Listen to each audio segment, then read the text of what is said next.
तो नमस्कार दोस्तों, welcome back to my YouTube channel. आप सभी का स्वागत है। तो दोस्तों, आज हम जो है अपना साइंस का जो है वो नेक्स्ट न्यू टॉपिक जो है वो स्टार्ट करने जा रहे हैं, जिसमें आप टॉपिक का नेम देख ही पा रहे हो कि हम motion, force and laws of motion, gravitation, work and energy, sound, इन सभी के बारे में जो है वो बात करेंगे इस चैप्टर के अंदर। और इस चैप्टर को हम जो है वो 2 क्लासेस में 2 पार्ट्स में जो है वो कंप्लीट करेंगे। ठीक है।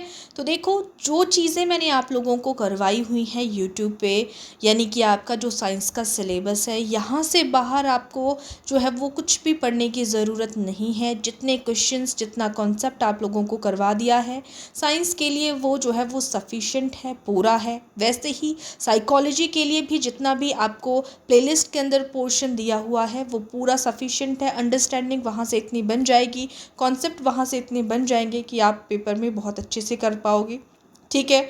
और उसके अलावा मॉडर्न हिस्ट्री का भी मैंने बहुत अच्छे से, जिस तरीके से पेपर में पूछा जा रहा पोर्शन है, मैं पूरे जीके की बात नहीं कर रही हूँ, जस्ट मॉडर्न हिस्ट्री की। ठीक है। बाकी पोर्शंस को आप जो है वो अपने जो है वो अलग टाइम दे सकते हैं। अब हमारे पास जो है वो साइंस में सिर्फ 2 से 3 क्लासेस बची हुई हैं, हम उनको करेंगे और आपका पूरा जो है वो यहाँ पे कंप्लीट हो जाएगा फिर आपका साइंस का। ठीक है।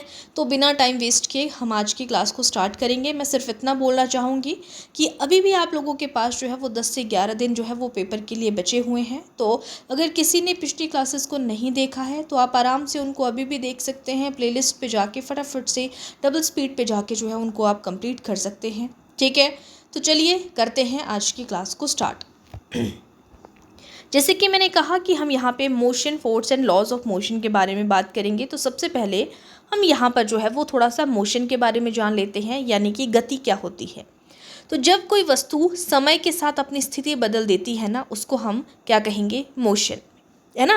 यानी कि कोई वस्तु है, अब यहाँ पे है, अब यहाँ से वो यहाँ चली जाती है ना, तो वो उसने गति की, मतलब वो अपनी स्थिति को बदल रही है ना। समय के साथ, जैसा जैसा टाइम है, समय के साथ वो अपनी स्थिति बदल रही है, उसको हम क्या कहेंगे, मोशन कहेंगे। ठीक है। आगे चलते हैं, मेन क्वेश्चन के ऊपर आ जाते हैं अब। तो पहला क्वेश्चन यहाँ पे, जैसे हमने मोशन या गति की बात की, एसआई यूनिट ऑफ डिस्प्लेसमेंट। तो डिस्प्लेसमेंट तक जाने से पहले, यानी कि एसआई यूनिट तक जाने से पहले हमें डिस्प्लेसमेंट का पता होना चाहिए। तो यहाँ पे जो डिस्प्लेसमेंट है इसको विस्थापन बोला जाता है, जिसका मतलब क्या होता है, प्रारंभिक और अंतिम स्थिति के बीच जो सबसे छोटी दूरी होती है उसको क्या कहा जाता है, डिस्प्लेसमेंट। यानी कि हम बोल सकते हैं एक तरीके से जो शॉर्टकट होता है। अगर हमें कहीं जाना है ना, अगर मुझे यहाँ से यहाँ जाना है तो यहाँ से मैं यहाँ पे इस तरीके से भी जा सकती हूँ, है ना। एक मैंने यहाँ से यहाँ तक का सफ़र जो है वो कवर कर दिया। तो जो शॉर्टेस्ट बीच का जो शॉर्टेस्ट डिस्टेंस होता है, जो शुरू प्रारंभिक बिंदु और अंतिम बिंदु के बीच की जो सबसे छोटी दूरी होती है, उसी को क्या कहा जाता है, डिस्प्लेसमेंट कहा जाता है। ठीक है। और ये जो डिस्प्लेसमेंट है, एक क्वेश्चन ये बनता है, और दूसरा ये है कि स्केलर क्वांटिटी है या वेक्टर क्वांटिटी है। तो आपका जो डिस्प्लेसमेंट है वो एक वेक्टर क्वांटिटी है। अब वेक्टर क्वांटिटी का मतलब क्या होता है, इसे हिंदी में क्या कहा जाता है, तो इसे सदिश राशि कहा जाता है। अब सदिश राशि क्या होती है और अदिश राशि क्या होती है, एक स्केलर क्वांटिटी होती है, एक वेक्टर क्वांटिटी होती है। ठीक है। तो जो वेक्टर क्वांटिटी होती है ये पॉजिटिव भी हो सकती है, नेगेटिव भी हो सकती है और ज़ीरो भी हो सकती है। जबकि जो स्केलर क्वांटिटी की अगर हम बात करें तो स्केलर क्वांटिटी आपकी एक अदिश राशि होती है, यानी कि हमेशा पॉजिटिव होती है वो। ठीक है। जिसको हम मेजर कर सकते हैं वो होती है स्केलर क्वांटिटी। ठीक है। तो यहाँ पे जो डिस्टेंस होता है, अब देखो डिस्टेंस और डिस्प्लेसमेंट के बीच का डिफरेंस बता रही हूँ। अगर मैंने आपको एक एग्जांपल दिया था, मुझे यहाँ से जो है वो यहाँ जाना है, इस पॉइंट से मुझे इस पॉइंट पे जाना है, तो मैंने यहाँ से यहाँ तक जो कवर किया इसको मैंने क्या कहा, डिस्टेंस कहा। ये चीज़ क्या है, डिस्टेंस है। इसको मैं मेजर कर सकती हूँ कि मैंने कहा ये 10 मीटर है और ये 5 मीटर है, ये 15 मीटर जो है वो डिस्टेंस हो गया। ठीक है। तो ये जो डिस्टेंस है ये हमारी स्केलर क्वांटिटी है, मैं स्केल से भी इसको मेजर कर सकती हूँ। ठीक है। दूसरी चीज़ हमारे पास आ गई डिस्प्लेसमेंट। तो डिस्प्लेसमेंट है यहाँ से यहाँ तक के लिए जो शॉर्टेस्ट डिस्टेंस है, इसी को डिस्प्लेसमेंट मैंने कहा। ठीक है। तो ये जो है वो वेक्टर क्वांटिटी है, पॉजिटिव, नेगेटिव और ज़ीरो तीनों हो सकती है। ठीक। तो यहाँ पे क्वेश्चन में पूछा है अब हमारे पास कि एसआई यूनिट क्या है हमारे पास डिस्प्लेसमेंट का। ठीक है। तो करेक्ट आंसर होगा डिस्प्लेसमेंट जो है यहाँ पे, इसको हम मेजर करते हैं मीटर में। ठीक है। डिस्टेंस, डिस्प्लेसमेंट, तो आपका option number A correct answer हो जाएगा। ठीक है, तो इसका SI यूनिट क्या हो जाएगा, डिस्प्लेसमेंट का मीटर हो जाएगा। ठीक, चलिए आगे चलते हैं नेक्स्ट क्वेश्चन पे। Distance is a dash quantity. अभी मैंने आपको बताया कि डिस्टेंस है, यहाँ से यहाँ जाना है तो मैं इस तरीके से जा रही हूँ, मैं इसको मेजर कर सकती हूँ। तो ये कैसी राशि हो जाएगी हमारे पास, वेक्टर क्वांटिटी हो जाएगी यहाँ पे, या स्केलर क्वांटिटी। तो ये जो है वो स्केलर क्वांटिटी है, option number A correct answer होगा। वहाँ पे अगर हम डिस्प्लेसमेंट की बात करते तो डिस्प्लेसमेंट हमारी जो है वो एक वेक्टर क्वांटिटी हो जानी थी। ठीक है, तो option number A correct answer हो जाएगा। अब वेलोसिटी की बात करते हैं। वेलोसिटी इज डिफाइंड एज, अब वेलोसिटी क्या है ना, तो वेग। तो डिस्प्लेसमेंट अब पर यूनिट टाइम जो है वो क्या कहलाता है हमारे पास, वेलोसिटी कहलाती है। इसकी जो वेलोसिटी होती है ना, बोलते हैं इसका वेग है, कुछ एक इसका वेग, वेलोसिटी यानी कि वेग, तो इसको हम क्या कहेंगे, डिस्प्लेसमेंट। यानी कि जब हमें किसी चीज़ की वेलोसिटी मेजर करनी है तो वेलोसिटी किससे मेजर की जाती है, डिस्प्लेसमेंट अपॉन टाइम। समय के साथ में जो हम शॉर्टेस्ट डिस्टेंस ट्रैवल कर रहे हैं उसको हमने वेग कहा यहाँ पे। ठीक है, तो स्पीड की जब हमने बात की थी, स्पीड हमने पीछे जो है यूज़ भी किए वर्ड। तो distance travelled per unit time अगर हम बात करें, देखो यहाँ पे मैं बता दूँ, अगर हम स्पीड की बात करते हैं तो जो डिस्टेंस ट्रैवल्ड होता है पर यूनिट टाइम, उसको क्या कहा जाता है, स्पीड कहा जाता है। ठीक है, वहीं पर अगर हम वेलोसिटी की बात करें तो वेलोसिटी है आपकी displacement upon time, per unit time यानी कि। तो इतना ध्यान रखना, यही डिफरेंस है। जो डिस्टेंस, जो आपका स्पीड है, स्पीड होती है जो जितना डिस्टेंस आप टाइम के साथ में ट्रैवल करते हो, और वेलोसिटी होती है जितना जो आप वेग, जो डिस्प्लेसमेंट है, विस्थापन है, आप समय के साथ में ट्रैवल करते हो, वो हमारी क्या होती है, यहाँ पे डिस्प्लेसमेंट होती है। ठीक है, चलिए आगे चलते हैं। दो चीज़ें मैंने यहाँ पे बता दी, डिस्प्लेसमेंट पर यूनिट टाइम इसका आंसर हो गया। अब भाई एक होता है यूनिफॉर्म ग्राफ, एक होता है नॉन यूनिफॉर्म मोशन। मोशन में भी बोल सकते हो, ग्राफ में भी बोल सकते हो। ठीक है, तो यूनिफॉर्म और नॉन यूनिफॉर्म यहाँ से आपको पता चल रहा है। तो कौन सा ग्राफ समान गति को दर्शाता है, यूनिफॉर्म मोशन को जो है वो कौन सा ग्राफ जो है वो दर्शाता है, तो करेक्ट आंसर हो जाएगा यहाँ पे जो स्ट्रेट लाइन डिस्टेंस होता है जिसकी सीधी है, वो होगा आपका यहाँ पे यूनिफॉर्म मोशन, और जो कर्व्ड है वो होगा नॉन यूनिफॉर्म मोशन। इतनी सी चीज़ आपने जो है वो सबसे पहले यूनिफॉर्म और नॉन यूनिफॉर्म के लिए जो है वो याद रखनी है कि किस तरीके के ग्राफ की यहाँ पे बात हो रही है। ठीक है, चलिए आगे चलते हैं नेक्स्ट क्वेश्चन पे। यहाँ तक अब कोई डाउट नहीं होगा। ठीक है, एक देखो, एक होता है डिस्टेंस टाइम ग्राफ, एक होता है वेलोसिटी टाइम ग्राफ। ठीक है, तो जो डिस्टेंस और टाइम को दर्शा रहे होते हैं ना, ये यहाँ पे यूनिफॉर्म ग्राफ के अंदर आ रहा है, कितना डिस्टेंस है, कितने टाइम के अंदर कितना डिस्टेंस ट्रैवल किया। तो यूनिफॉर्म मोशन स्ट्रेट लाइन में, नॉन यूनिफॉर्म कर्व लाइन पे। अगर वेलोसिटी टाइम की बात करते तो स्लोप जो है वो एक्सेलरेशन को शो करता है, और एरिया अंडर ग्राफ डिस्प्लेसमेंट को शो करता है। अगर क्वेश्चन आएगा तो बताऊँगी। The slope of velocity time graph gives, जो वेग समय ग्राफ की ढाल है वो क्या दर्शाती है। तो यहाँ पे यही चीज़ मैं आपको बता रही थी कि वेलोसिटी टाइम ग्राफ की जब हम बात करते हैं, जब स्लोप होता है ना, तो स्लोप यानी कि जो ढाल होती है वो किसको दर्शाती है, एक्सेलरेशन को दर्शाती है। Option number C correct answer हो जाएगा। ठीक है, अगर एरिया होगा आपके ग्राफ के अंदर तो वो डिस्प्लेसमेंट को दर्शाती है, इतना याद रखना। Slope of velocity time graph ये एक्सेलरेशन जो है, त्वरण यहाँ पर दर्शाती है।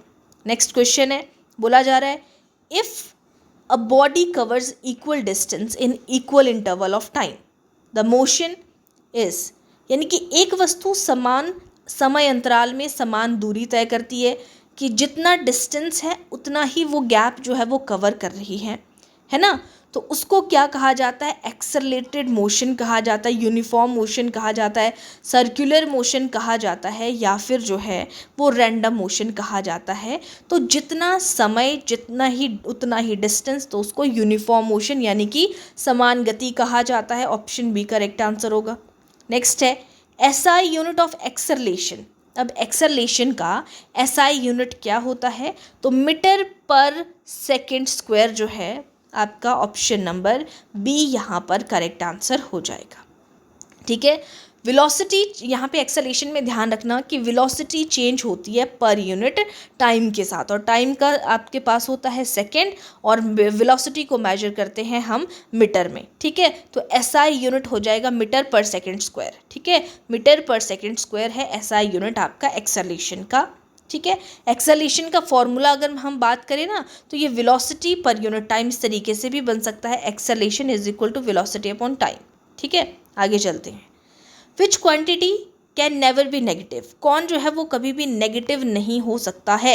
तो मैंने पीछे बताया था आपको, जो डिस्टेंस है वो कभी भी नेगेटिव नहीं होगा, क्योंकि ये कैसी है आपके पास यहाँ पे, ये स्केलर क्वांटिटी है और ये हमेशा जो है वो पॉजिटिव होता है, ये ज़ीरो या नेगेटिव नहीं हो सकता। वहीं पर अगर हम जो है वो बात करते हैं डिस्प्लेसमेंट की, तो डिस्प्लेसमेंट एक वेक्टर क्वांटिटी है, वेलोसिटी एक वेक्टर क्वांटिटी है, एक्सेलरेशन एक वेक्टर क्वांटिटी है।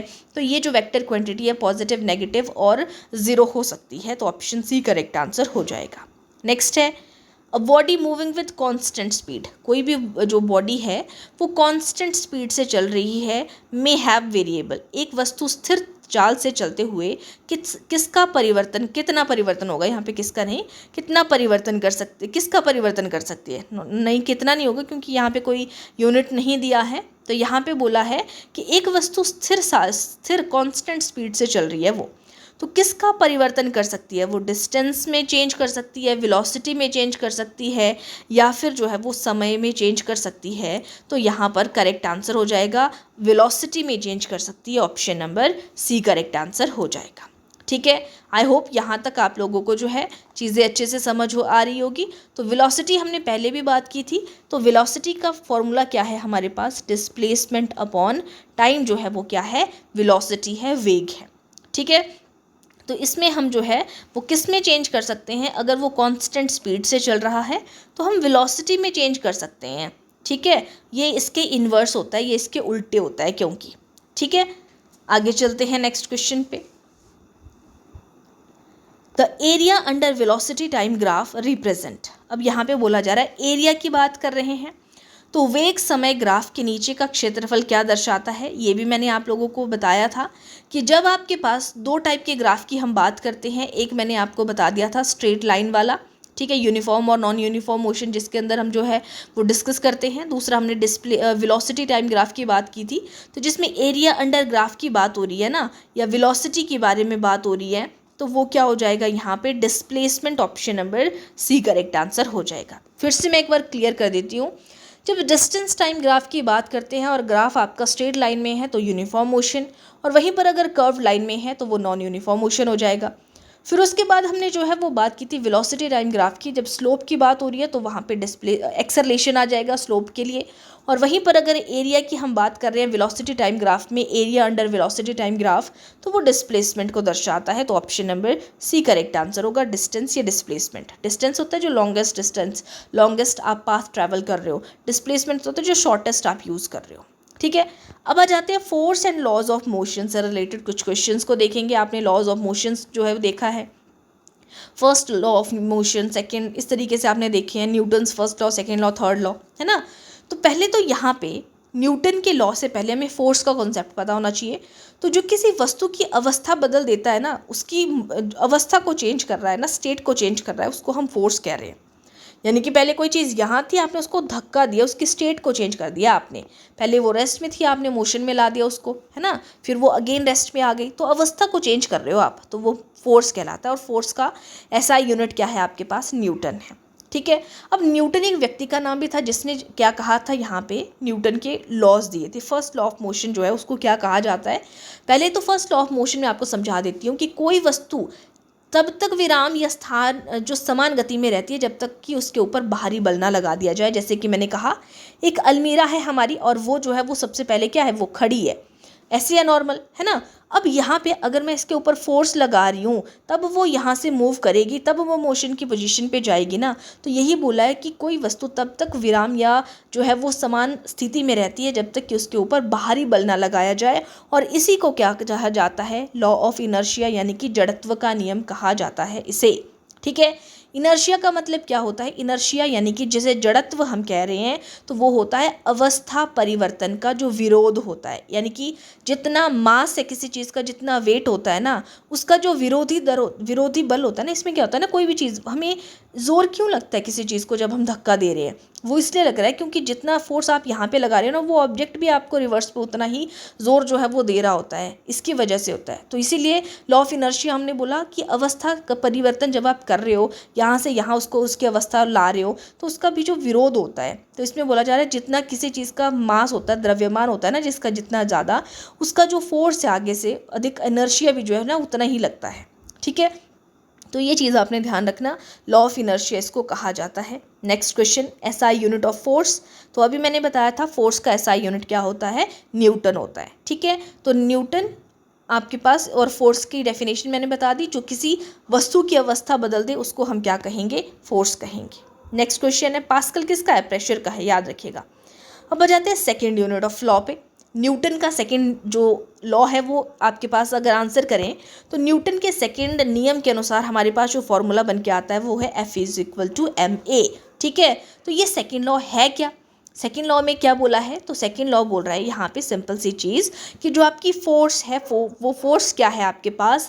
मोमेंटम और एक्सेलरेशन का जो है यहाँ पे प्रोडक्ट है, इसका जो है वो मल्टीप्लाई है। इतनी सी चीज़ आपने ध्यान रखनी है, बाकी कुछ नहीं, क्योंकि यही यहाँ पे जो है वो पूछा जाता है। मोमेंटम जो है वो यहाँ पे किसके ऊपर डिपेंड कर रही है? मोमेंटम जो होती है, ये पता होना चाहिए आगे। तो मोमेंटम जो है वो डिपेंड करती है आपकी मास और वेलोसिटी के ऊपर, जो है यहाँ पे डिपेंड करती है। और जो मास और वेलोसिटी है ये कैसी क्वांटिटी है? ये एक वेक्टर क्वांटिटी है। इतनी चीज़ आपने ध्यान रखनी है। ठीक है, और मोमेंटम को क्या लिखते हैं? मोमेंटम होता है P=ma होता है आपके पास मोमेंटम। वहीं पर अगर हम जो है वो न्यूटन का सेकेंड लॉ कहें तो उसको F=ma मोमेंटम इंटू एक्सेलरेशन जो है वो बनता है, यानी कि द्रव्यमान गुणा त्वरण हम इसे कहेंगे। ठीक है, नेक्स्ट क्वेश्चन के ऊपर चलते हैं। मोमेंटम इज इक्वल टू, तो ये भी मैंने अभी आपको बता दिया, मास इंटू एक्सेलरेशन। वहीं पर अगर न्यूटन का सेकेंड लॉ है तो यहाँ पे हम मोमेंटम की जगह पर क्या कहेंगे? इसको फोर्स कहेंगे, F=ma। और वहीं पर अगर मोमेंटम पूछा जा रहा है तो वो भी m/a ही हो जाएगा। ठीक है, नेक्स्ट क्वेश्चन पे चलते हैं। Next question, the tendency of a body to resist change in its state is called. क्या बोला जा रहा है कि किसी वस्तु की अपनी अवस्था में परिवर्तन का विरोध करने की जो प्रवृत्ति होती है, पहले वो किस पोजीशन में थी, फिर अब वो विरोध कर रही है ना आगे से, उस पर भी जो है वो जोर पड़ रहा है, जो मैंने अभी आपको एग्जाम्पल दिया था, है ना। तो वो किस चीज़ को दर्शा रहा है यहाँ पे? तो वो इनर्शिया को दर्शा रहा है, ऑप्शन नंबर सी। यानी कि पहले कोई वस्तु है, इसके ऊपर आप जोर लगा रहे हो, ये भी अपना जोर वापस लगा रही होती है, तभी वो चीज़ हमें ज़्यादा प्रेशर पड़ता है, उस चीज़ को धक्का देते टाइम हमें जोर लगता है। तो ऑप्शन सी करेक्ट आंसर हो जाएगा। Action and reaction forces acts on, क्रिया और प्रतिक्रिया बल जो है वो कार्य करते हैं सेम बॉडी पे, एक ही वस्तु पर, या डिफरेंट बॉडीज़ पर जो है वो काम करते हैं, या बोथ पे, या नन। तो करेक्ट आंसर हो जाएगा यहाँ पे क्रिया और प्रतिक्रिया जो है ना, पहली बात तो याद रखना कि ये न्यूटन का जो है वो थर्ड लॉ है। ठीक है, every action has a equal and opposite reaction, ऐसा आपने सुना होगा। आपने देखा होगा कि जब जो है आप वॉक कर रहे होते हैं ना, तो जैसे आप आगे की तरफ जो है वो वॉक कर रहे हो, आपका एक्शन है, आप वॉक कर रहे हो, फिर वही जब आप प्रेशर जो है ना, आपको पीछे की तरफ भी जो है वो प्रेशर डाल रहा होता है। जब आप पैर आगे रख रहे हो, आपका जो पैर है वो पीछे की ओर भी प्रेशर डाल रहा है। जो गन रिकॉइल का आपने देखा होगा, गन शूट करते हैं तो थोड़ा सा धक्का आपको पीछे की तरफ भी लगता है। रॉकेट लॉन्च होता है तो उसका जो है थोड़ा सा भाग जो है जब लॉन्च कर रहे हैं तो थोड़ा सा पीछे की तरफ निकलता है। तो वही बोला जा रहा है कि हर क्रिया के बाद और जो विपरीत कोई ना कोई प्रतिक्रिया होती है, तो और ये किसके ऊपर होती है? तो ये जो है मैंने अभी आपको बता दिया था, यहाँ पे ये डिफरेंट बॉडीज़ के ऊपर होती है, अलग अलग बॉडीज़ के ऊपर। Option number B correct answer हो जाएगा। नेक्स्ट है, which law explain recoil of gun, यानी कि बंदूक का पीछे हटना किसकी व्याख्या करता है? थर्ड लॉ की व्याख्या करता है। Option number C correct answer होगा। एसआई यूनिट ऑफ मोमेंटम, जो मोमेंटम है, संवेग है, संवेग को मैंने क्या कहा था यहाँ पे? Momentum is equal to mass into acceleration. ठीक है, सॉरी, जब हमने मोमेंटम की बात की थी तो F=ma हमने बात की थी, मोमेंटम इंटू एक्सेलरेशन हमने कहा था। ठीक है, तो यहाँ पर जो अच्छा, मैंने पीछे आपको ये चीज़ बताई थी ना, F is equal to M में, ध्यान रखना थोड़ा सा, मैं फिर से एक बार उसको कर देती हूँ, आपको कोई कन्फ्यूजन ना हो। जब हमारा न्यूटन का जो सेकंड लॉ था वो हमने कहा था F is equal to M में, यानी कि force is equal to momentum into acceleration या मास इंटू एक्सेलरेशन, ऐसे हमने बोला था। तो जो द्रव्यमान होता है ना, यानी कि आपका मास इंटू एक्सेलरेशन होगा आपका फोर्स भी, ठीक है। वहीं पर जब हमने मोमेंटम की बात की थी, संवेग की बात की थी, तो मोमेंटम डिपेंड्स करता है आपका मास और वेलोसिटी के ऊपर, जो है ये जो है वो डिपेंड करता है, ये आपने ध्यान रखना है जो आपका मोमेंटम है, ठीक है। यहाँ पे इतनी सी चीज़ आपने ध्यान रखनी है। आगे मैंने यहाँ पे थर्ड लॉ, जो एसआई यूनिट होता है मोमेंटम का, तो मोमेंटम का एसआई यूनिट क्या है हमारे पास, एक्सआई मात्रक क्या है, तो किलोग्राम मीटर पर सेकंड हो जाएगा, ऑप्शन नंबर ए। क्योंकि हम यहाँ पे मास की बात करें तो मास को किलोग्राम में मेजर करते हैं, और मैंने क्या कहा था दूसरी वेलोसिटी, और वेलोसिटी का यूनिट क्या होता है, तो मास अपॉन जो है वो मास अपॉन सेकंड होता है, मीटर अपॉन सेकंड होता है। कैसे, देखो मैंने क्या कहा था, जो संवेग है ना, तो वो संवेग जो होता है वो P is equal to M में हम लिख देते हैं, लेकिन डिपेंड किसके ऊपर करता है, डिपेंड करता है मास और वेलोसिटी के ऊपर। और मास का जो यूनिट है वो क्या है, किलोग्राम है, और जो वेलोसिटी है, वेलोसिटी का क्या है, मीटर पर सेकंड है। पीछे हमने बात की थी इस चीज़ के ऊपर, ठीक है। तो यहाँ पे इतनी चीज़ आपने ध्यान रखनी है। जब हम जो है वो किसकी बात कर रहे हैं, वेलोसिटी की, तो वो डिस्प्लेसमेंट पर यूनिट टाइम हमने देखा था, ठीक है। तो डिस्प्लेसमेंट मीटर में आ रही है और आपका टाइम जो है वो सेकंड में आ रहा है, ठीक। क्लियर हो गया यहाँ पे। चलिए आगे चलते हैं नेक्स्ट क्वेश्चन पे। इतना ध्यान रखना आपने कि संवेग का एसआई मात्रक क्या है, किलोग्राम मीटर पर सेकंड है। Seat belt are based on, जो सीट बेल्ट लगाई जाती है वो किस सिद्धांत पर बेस्ड होती है, अब ये क्वेश्चन आ गया यहाँ पे। तो ये आपका ग्रेविटेशन के ऊपर डिपेंड करता है, या फिर इनर्शिया के ऊपर, या फ्रिक्शन के ऊपर, या मोमेंटम। तो सीट बेल्ट भी जो है वो पहले नॉर्मल है ना, तो ये जो है वो इनर्शिया के ऊपर आता है, रेस्ट में हो रही है कोई चीज़ पहले, तो सीट बेल्ट जो है वो इनर्शिया के ऊपर आधारित है। The rate of change of momentum is equal to, अब वहाँ पे यही क्वेश्चन आ गया कि संवेग परिवर्तन की दर क्या कहलाती है, rate of change of momentum. तो मोमेंटम जिसमें जो है वो चेंज हो रहा है, संवेग परिवर्तन की दर, एनर्जी, पावर, फोर्स और वेलोसिटी, तो उसको क्या कहा जाता है, यहाँ पे फोर्स कहा जाता है। Option number C correct answer हो जाएगा, जिसमें मोमेंटम में परिवर्तन हो रहा है उसको फोर्स कहेंगे। नेक्स्ट अब ग्रेविटेशन पे आ जाते हैं। यूनिवर्सल लॉ ऑफ ग्रेविटेशन है, तो ये किसने दिया है, यूनिवर्सल लॉ ऑफ ग्रेविटेशन, तो ये न्यूटन ने दिया है। Option number B correct answer हो जाएगा यहाँ पे, ठीक है। ग्रेविटेशन के बारे में चीज़ें यहाँ पे आपको क्लियर हो गई होंगी। न्यूटन के तीनों लॉ हमने कर लिए। Universal law of gravitation Newton ने दिया, हर वस्तु दूसरी वस्तु को आकर्षित कहती है, ये कहता है आपका जो यूनिवर्सल लॉ ऑफ ग्रेविटेशन है। एसआई यूनिट ऑफ मास क्या है, तो मास का एसआई यूनिट होता है kilogram. Option number B correct answer होगा। Weight is a force due to, जो भार है वो किसके कारण लगने वाला बल है, फ्रिक्शन की वजह से, मैग्नेटिज्म की वजह से, ग्रेविटी की वजह से, या फिर जो है वो मोशन की वजह से लगने वाला बल है। तो करेक्ट आंसर होगा ऑप्शन नंबर सी, ग्रेविटी, गुरुत्वाकर्षण। तो भार जो है वो गुरुत्वाकर्षण के द्वारा लगने वाला बल है। वैल्यू ऑफ जी क्या होती है, अर्थ पे, पृथ्वी पर जी का मान कितना होता है, 9.8 मीटर पर सेकंड स्क्वायर होता है अर्थ पे ग्रेविटी का जो वेट है, ठीक है। ध्यान रखिएगा कि जो वेट है वो चेंज होता है प्लेस टू प्लेस। अगर हम वेट की बात करें, पृथ्वी द्वारा जो लगाया गया गुरुत्व बल होता है, ठीक है, वेट होता है जो पृथ्वी द्वारा लगाया गया गुरुत्व बल, और weight place to place change होता है। मून पर जो वेट है वो अर्थ पर जितना आपका वेट है ना उसका 1/6 हो जाता है, ध्यान रखना, ठीक है। जब हम वेट की बात कर रहे हैं तो आपका जो अर्थ पर वेट, मान लीजिए कि आपका जो है वो कितना है, यहाँ पे 18 है मान लीजिए, और आप मून पे जा रहे हो तो वो उसका 1/6 हो जाएगा, ठीक है। इतनी चीज़ आपने ध्यान रखनी है। तो पृथ्वी पर जी का मान आपको यहाँ पे क्लियर हो गया, ठीक है। ग्रेविटी मैंने आपको बता दी। तो यहाँ पे एक चीज़ आपने ध्यान रखना, ग्रेविटी के लिए फॉर्मूला होता है आपके पास यहाँ पे ग्रेविटेशन के लिए। तो ग्रेविटेशन के लिए होता है F is equal to G m1 m2 upon r square, ठीक है, ये फॉर्मूला है, आगे भी हम बात करेंगे इस चीज़ के बारे में। ठीक है, Archimedes principle is related to, Archimedes principle जो है वो किस चीज़ के ऊपर बेस्ड है या ये क्या कहता है? आर्किमिडीज प्रिंसिपल कहता है कि जब कोई वस्तु द्रव में डुबाई जाती है, कोई भी आपने जैसे इस तरीके से जो है एक ग्लास है, यहाँ पर आपने किसी वस्तु को डुबाया, ठीक है, तो वो उस पर ऊपर की ओर जो है वो फोर्स लगता है, उसको बुओयंट फोर्स लगता है। क्या बोलेंगे हम उसको? बुओयंट फोर्स लगता है, ये कहते हैं आर्किमिडीज प्रिंसिपल। ठीक है, जैसे शिप जो है वो फ्लोट कर रही होती है, ठीक है, तो शिप जब फ्लोट कर रही है तो उससे जो है वो ऊपर सतह पर जो ऊपर की ओर जो एक फोर्स लगती है, जिसकी वजह से वो नीचे नहीं जो है वो डूबता है आपका जहाज। वैसे ही जो आइस है पानी के ऊपर फ्लोट करती है ना, तो जैसे ही पानी के ऊपर किसी चीज़ को डुबाया जा रहा है हमने, तो वो ऊपर की ओर जो है वो फोर्स लगाती है, उसको बुओयंट फोर्स कहा जाता है। और ये आर्किमिडीज का सिद्धांत संबंधित है बुओयंसी से। Option number B correct answer हो जाएगा। Weight of a body on moon, तो वो कितना हो जाएगा? पृथ्वी का 1/6 हो जाएगा मून पे। Option number B correct answer हो जाएगा।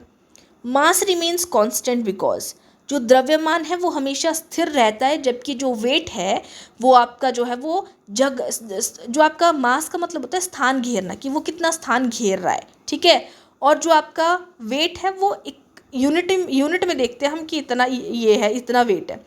वेट सेम रहता है जहाँ पे भी है, प्लेस टू प्लेस वो वेरी करता रहता है, लेकिन मास सेम रहता है, वेट चेंज होता रहता है, ठीक है। तो द्रव्यमान स्थिर रहता है, तो ये बोला जा रहा है यहाँ पे, तो वो किसकी वजह से या क्या रीज़न है, क्या बोला जा रहा है? ये ग्रेविटी के ऊपर डिपेंड करता है। It is amount of water, it changes with place या नन। तो जो मास है हमने कहा कांस्टेंट है, तो चेंज होने की तो हम बात ही नहीं करेंगे यहाँ पे। तो it is amount of matter, यह पदार्थ की मात्रा है, तो option number B correct answer होगा। इसीलिए हम कह रहे हैं कि मास जो है वो कांस्टेंट रहता है। एसआई यूनिट ऑफ थर्स्ट, जो प्रणोद है, थ्रस्ट है, उसका एसआई यूनिट क्या है? तो प्रणोद का एसआई यूनिट भी आपके पास क्या हो जाएगा? न्यूटन हो जाएगा। Option number A correct answer हो जाएगा। नेक्स्ट है प्रेशर इज डिफाइंड एज, जो प्रेशर है, प्रेशर को हम क्या कहेंगे, कैसे हम इसको डिफाइन करेंगे? तो प्रेशर फोर्स अपॉन एरिया है, फोर्स पर यूनिट एरिया है, एरिया पर यूनिट फोर्स है, या मास इनटू एरिया है। तो करेक्ट आंसर हो जाएगा यहाँ पे प्रेशर की जब हम बात करते हैं, force per unit area, option number B.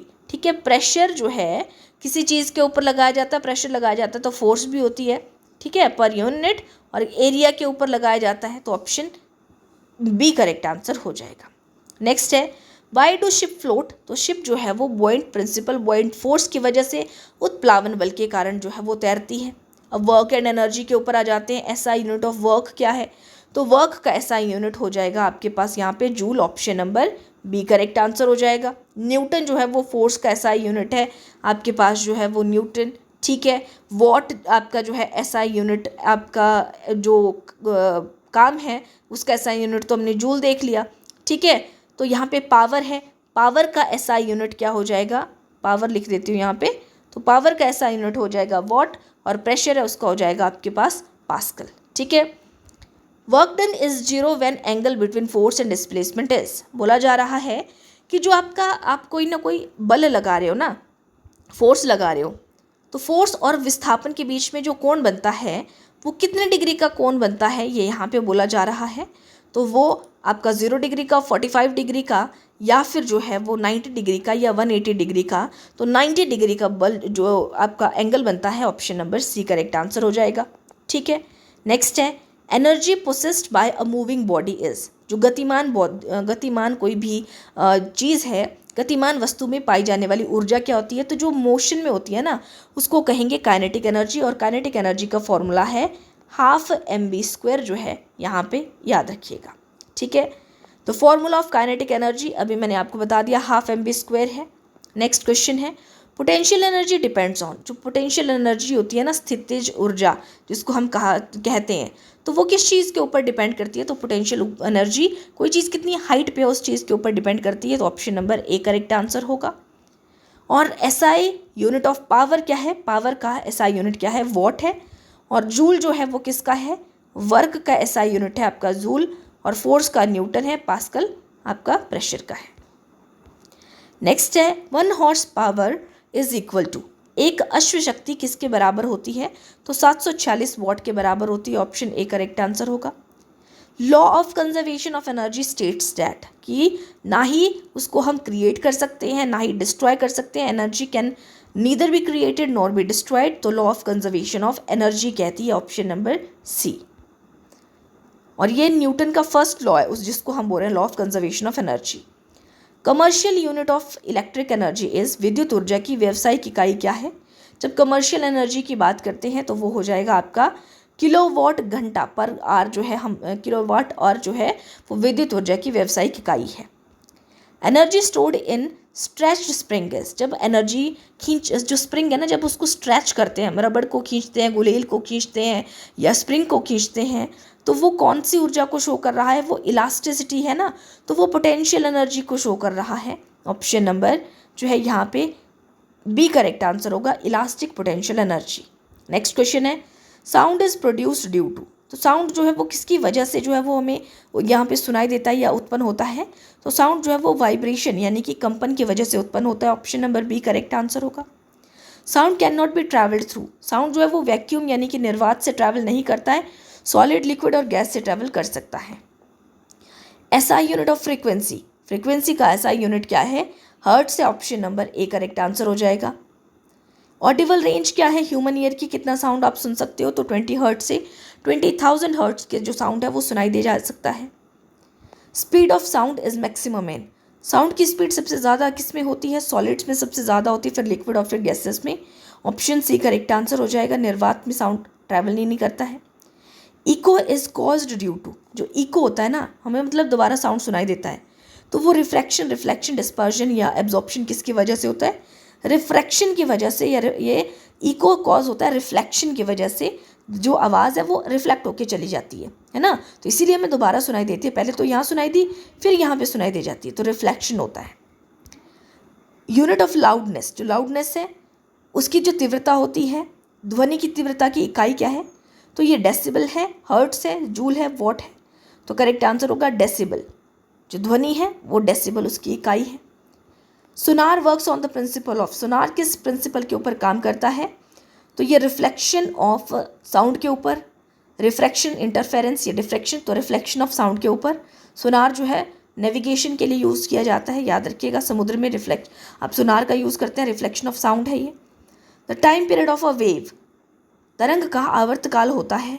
Time of one vibration, distance travelled, frequency या वेलोसिटी, तो टाइम पीरियड कितना होता है वेव का? जितना हम एक वाइब्रेशन में लगता है वो होता है आवर्तकाल, तरंग का आवर्तकाल, time for one variation. Frequency and time period are, जो आवृत्ति और आवर्तकाल होते हैं ना, फ्रीक्वेंसी और टाइम पीरियड एक दूसरे के डायरेक्टली प्रोपोर्शनल होते हैं या इन्वर्सली प्रोपोर्शनल होते हैं, इक्वल होते हैं या नन होते हैं, ये यहाँ पे पूछा जा रहा है। ठीक है, तो फ्रीक्वेंसी और ये जो है एक दूसरे के इन्वर्सली प्रोपोर्शनल होते हैं, तो option number B correct answer होगा, व्युत्क्रमानुपाती होते हैं।